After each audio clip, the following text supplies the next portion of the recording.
Episode 4 of Season 2 of Reacher is here, and what a way to continue on from the debut week with the first 3 episodes.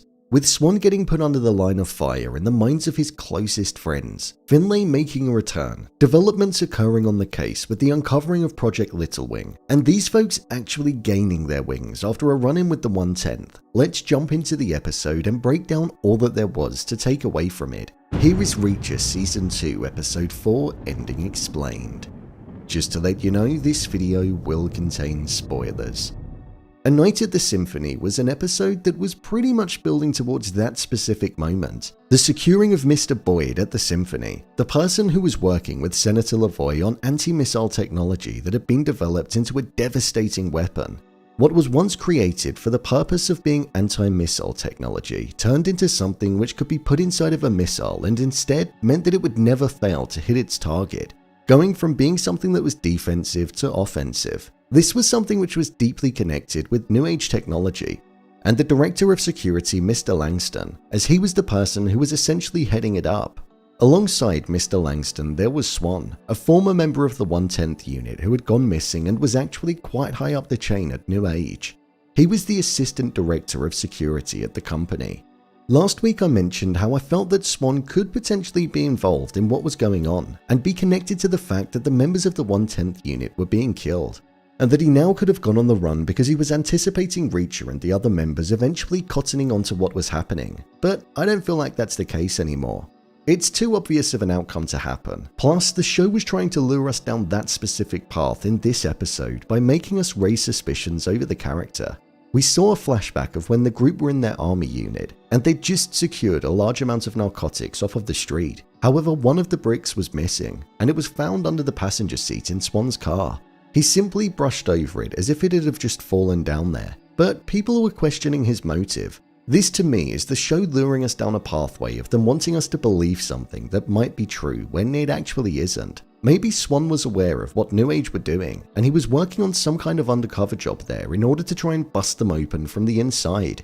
Everybody has been in their own line of work since the unit was dismantled, and there's nothing to say at the moment that Swan wasn't doing something on his own in that regard, rather than reaching out to the 1/10th. The fact that he's not there and his house was in a complete state with the dog being dead could be something that's showing us that he managed to make it out of there alive and go on the run. Or he could be Langston's newest victim upon maybe finding out his true motives for being there, and he could be getting tortured or being held prisoner, hence why no body has been found yet. Because if you think about it, all of the other bodies were found.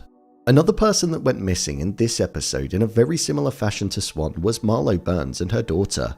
Her house was in a complete mess, and it didn't seem like the house of somebody who had made an escape. Her safe bag full of cash was still there, her kids' video games were all still there, and many of the lights were on. So I think it's clear to see that something has happened to her. Her and Swan shared several emails together, back and forth, and they clearly worked closely with one another. So maybe they've both been taken to the same place after being found out that they were up to something. Finlay's return. This episode saw a much-loved character return to the show, and I'm not gonna lie, when he popped up on screen, I was so happy. Hearing Reacher say that if this man was in the army, I'd have had him in the 1/10th, it was something that I didn't expect to come out of his mouth. But it showed the level of respect that Reacher has for Finlay following everything that happened in Season 1. I was hoping we'd get a "have you heard from Roscoe" in their conversation, but we sadly didn't. Finlay was working for the police force again, despite saying that he wasn't going to in the season finale, and he helped Reacher bust Mr. Boyd as part of their plan to get him to reveal the sensitive information about Project Little Wing and the Senators Association. With Finlay appearing in the episode, that most definitely opens up the possibility for Roscoe to return in this season too. We know that Finlay was from Boston prior to him going to Margrave, so the connection was quite easy to make, and I should have seen it coming.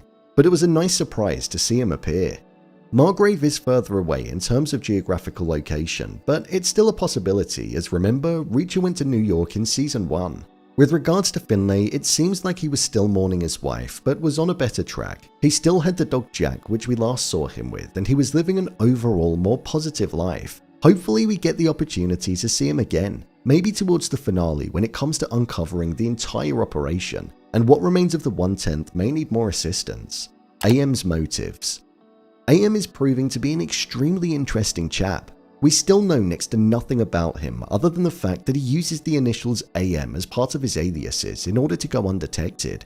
Within this episode, he went to the plastic surgeon that looked exactly like him. He killed him, and he took on the identity of the Doctor, meaning that this alias wouldn't flag through on any system when he tried to travel. He's a brutal, heartless killer who kills innocent people in order to make a slight gain on the criminal offenses that he commits. But we still don't truly know what his motive is. We know that he's working with Mr. Langston as they were arranging to meet in episode 3 of the show, and he's looking to purchase the weapons off of him. So it seems like this anti-missile technology that's been converted is hot property, and AM seems to want to acquire it to use in acts of terror, as it's able to take down things the size of commercial aircrafts. So it seems like devastation is on the way if Reacher and what remains of the 110th can't intervene. Mr. Boyd said in the episode how the technology was essentially in safe hands and that there was nothing to worry about because it was created to keep the country safe. But I think that's going to come back to being an important line because we truly know that that's not going to be the case at all, and that AM has alternative motives and so does Mr. Langston, and he's selling weapons over to individuals to use as they please. There was a moment in this episode where a scene was cut short where AM was about to reveal why it was that he likes reading comic books, something that he's done in all major scenes where he's been in a public space. The fact that it was cut before the reveal shows that there's a reason as to why it's got a heavy focus. One would assume that it's to maybe make him blend in more in public, or maybe he's inspired by the heroes or villains in the novels. But I feel it could be a symbolic reflection of the fact that there's always a hero and a villain, and they're never truly that far apart. With AM being similar to what Reacher is in terms of being a reflection of himself, but just a darker one that doesn't take morals into consideration, I think it could almost be shining a light to us as the viewer on just how similar both AM and Reacher are. Ruthless killers, but one does for good and the other just does. Reacher's mindset. One thing that's interesting to see unfolding in this season of the show is the development of Reacher's mind and the internal thoughts that he has about his sole responsibility for every death that has happened, and the fact that Swan might be a traitor.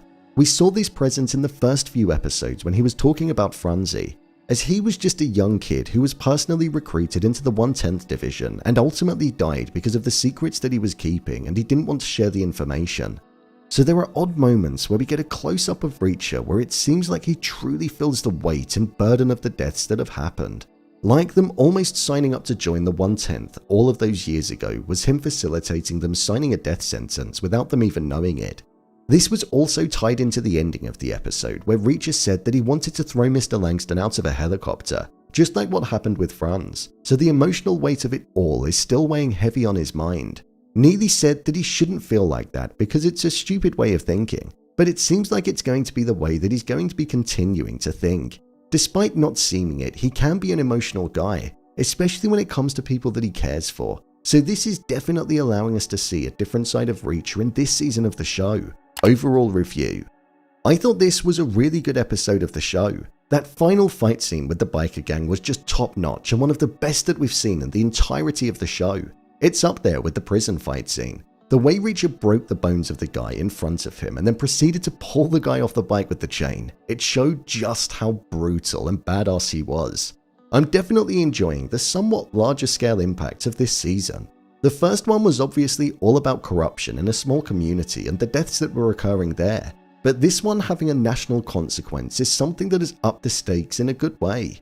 I'm glad we got to see Finlay again. I don't know if we'll see more of him in this season, but I'd like to. I don't know if it's warranted, it's just pure nostalgia as the reason as to why I'd like to see him back. But like I said before, there's definitely a possibility that Roscoe could come back, which would make things interesting between Reacher and Dixon.